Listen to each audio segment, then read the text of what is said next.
બનાસકાંઠા ખાણ ખનીજ અધિકારીના જાસૂસી કાંડમાં મોટો ખુલાસો થયો છે। સરકારી ગાડીમાં જીપીએસ લગાવવા મુદ્દે ખાણ ખનીજ વિભાગના ડ્રાઈવરની જ સંડોવણી ખુલી।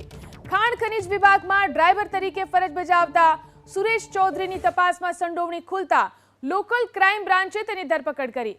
એલસીબી આ જાસૂસી કાંડમાં અનેક મોટા માથાના નામ બહાર આવે તેવી શક્યતાઓ પણ વ્યક્ત કરી છે।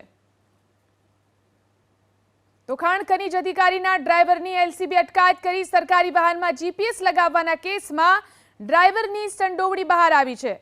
ડ્રાઈવર તરીકે કામ કરતો સુરેશ ચૌધરી કે જેની સંડોવણી બહાર આવતા તેની અટકાયત કરી લેવામાં આવી છે। એલસીબીએ સુરેશ ચૌધરી નામના ડ્રાઈવરની અટકાયત કરીને તેની પૂછપરછ શરૂ કરી છે। હવે અનેક મોટા માથાના નામ બહાર આવી શકે છે। તો ડ્રાઈવરની સંડોવણી ખુલી કે જે ખનીજ વિભાગની અંદર જ કામ કરતો હતો।